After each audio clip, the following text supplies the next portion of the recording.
Wacan oo wanaagsan daawadayaal meel walba nagala socotaan halkani waa Wacaal Media. Warbixinteena maanta waxa ay ku saabsan tahay baabuur laga soo xaday magaalada Nairobi oo sababi gaaray inay dagaal foolka fool ah isla galaan dowladaha Soomaaliya iyo Kenya. Sheekadan waxa aynu ka soo xiganay oo qoray safiirkii hore ee dalka Soomaaliya u fadhiyay wadanka Kenya Xuseen Cali Ducaali Cawil oo ahaa safiirkii Soomaaliya u fadhiyay Kenya xilligii dowladda dhexe ee uu hogaaminayay Maxamed Siyaad Barre. Daawade haddii aad nagu cusub tahay soo dhawow oo subscribe saaro lana sii wadaag saaxiibada. Haddii aad fiidiyowga ka heshayna sii share garee oo la sii wadaag saaxiibada si ayagana ay u daawadaan. waad mahadsan tahay. Safiirka ayaa hadalkiisa waxa uu ku bilaabay sidan: waqti aan safiir ka ahaa wadanka Kenya ayaa waxaa dhacay in baabuur Mercedes ah oo uu leeyahay madaxweyne ku-xigeenka dalka Kenya Daniel Toroitich Arap Moi ay niman Soomaali ah ka afduubteen mid ka mid ah jidadka magaalada Nairobi. Waxa ay baabuurkii geysteen magaalada Muqdisho. Magaalada gudaheeda ayay ku wateen isaga oo lambarkii Kenyaatiga ahaa leh. Waxa ay subax walba la hormari jireen safaaradda wadanka Kenya ee ku leedahay magaalada Muqdisho oo saarnayd jidka Maka al-Mukarrama ee magaalada Muqdisho. Safaaraddii Kenya ayaa waxa ay u dacwootay wasaaradda arrimaha dibadda ee dalka Soomaaliya kana codsatay in gaadhiga la qabto gacantana loo geliyo safaaradda. Wasaaradda ayaa ka dhaga adkaysatay in arrintaasi foosha xun wax ay ka qabato, laakiin aniga ka safiir ahaan waxba kama aanan ogeyn baabuurka la xaday. Subax ayaa la iiga yeeray wasaaradda arrimaha dibadda ee dalka Kenya, waxaana la kulmay wasiirkii arrimaha dibadda ee dalka Kenya Munya Waiyaki oo uu la joogay agaasimihiisii guud Mr. Kibinge. Waxa uuna igu yiri wasiirka, baabuur Mercedes ah oo uu leeyahay madaxweyne ku-xigeenku oo Nairobi laga xaday ayaa tugtii Muqdisho dhexdeeda ku wataan lana soo hormaraan safaaradda Muqdisho ku taala.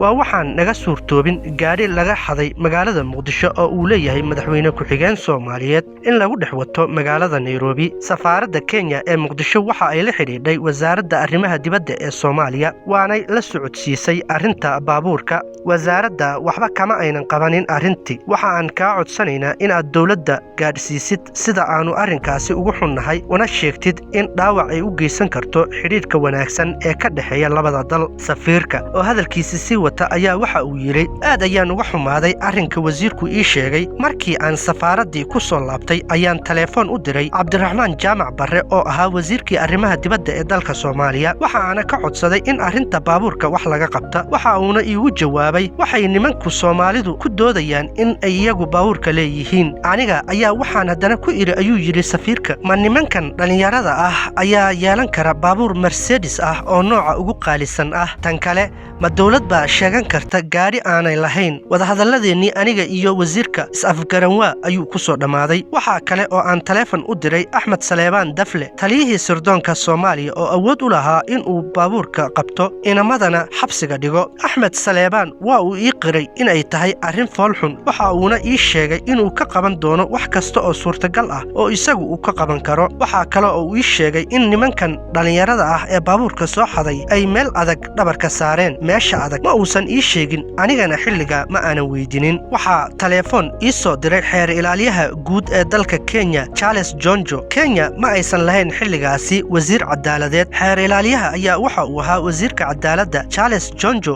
waxa uu ahaa wasiirka ugu awoodda badan, aadna looga baqi jiray xilligaasi sababta oo ah waxa uu gacanta ku hayay waaxda cadaaladda ee dalka. Waxa uuna awood u lahaa cid walba oo ka hor timaada inuu si fudud u xiro. Waxaa kale oo uu aad ugu dhowaa madaxweynihii dalka Kenya Mzee Jomo Kenyatta. Wasiirkan cadaaladda isaga aabihii Paramount Chief Jonjo waxa uu ahaa nabadoonka guud ee qabiilka Kukuyada ee uu ka soo jeeday madaxweyne Jomo Kenyatta. Waxa uu xeer ilaaliyaha iga codsaday in aan arrinta baabuurka Moi wax ka qabto. Waxa aan ka ballan qaaday in arrinkaasi aanan ka saaxanaynin. Waxa intii aan wada fadhinay wasiirkana dhex martay sheekooyin xiiso badan. Waxa maalintaasi si xoogan dalka ugu socday olole lagu doonayay in dastuurka dalka wax looga bedelo. Waxa ololahaasi hormuud u ahaa siyaasiyiin culus oo dhammaantood ka soo jeeda beesha Kukuyada ee uu ka soo jeedo madaxweyne Mzee Jomo Kenyatta. Kooxdaasi waxa ay la magac baxeen Change the Constitution Group ama kooxda wax ka beddelka dastuurka. Qodobka ay rabeen in dastuurka laga saaro waxa weeye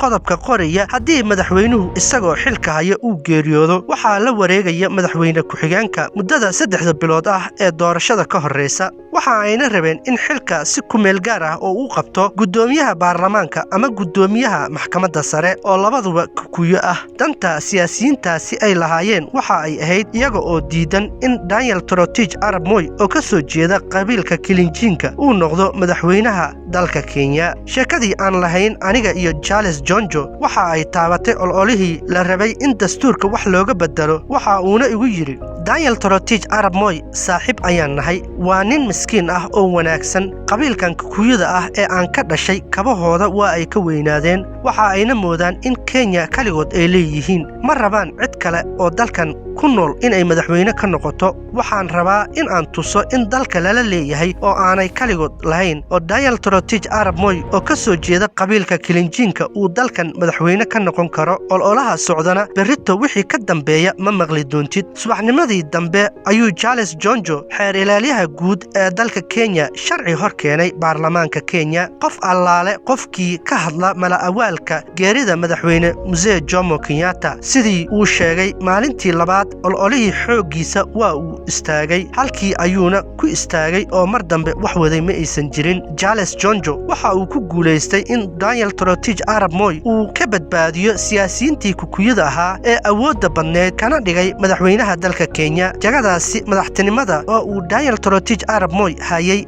24 sano.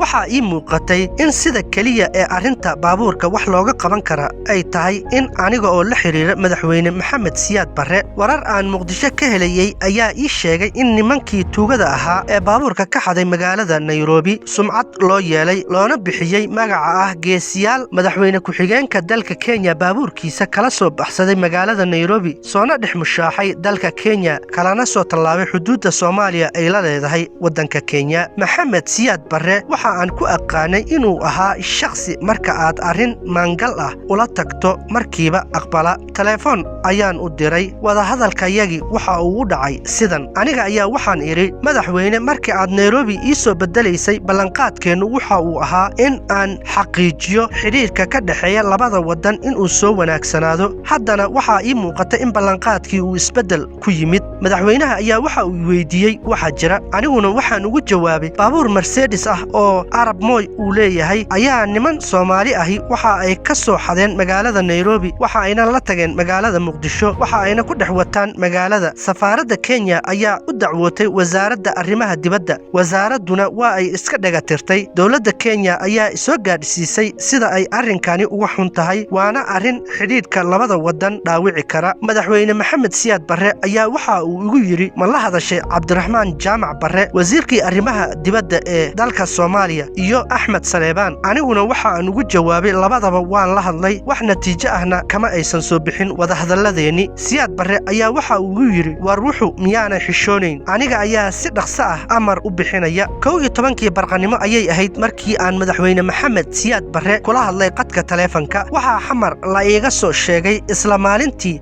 saacadu markay ahayd 12kii duhurnimo in gaarigii booliska gacanta ku dhigeen, wiilashiina la xidhay. bil kadibna baabuurkii dib ayaa loogu soo celiyey magaalada Nairobi. sidaa ayaana waxaa ku badbaaday xiriirkii xumaan rabay ee labada waddan. warbixintan waxaan ka soo xiganay safiirkii hore ee dalka Soomaaliya u fadhin jiray waddanka Kenya oo sheekadan ka sheekaynayay. daawadayaal, intaa waxaynu ku soo koobaynaa sheekadii qarka u istaajisay Soomaaliya iyo Kenya inay dagaal foolka fool ah isaga hor yimaadaan. tani intaynu ku kulmayno barnaamijkan oo kale ah waa anigoo inkaga tagayo. wasalaamu calaykum waraxmatullaahi wabarakaatuh. If you liked the video, give it a thumbs up. Don't forget to subscribe to the channel if you haven't already done so. Click on the bell in order to receive timely notifications of new, fascinating, and interesting videos that are waiting for you ahead.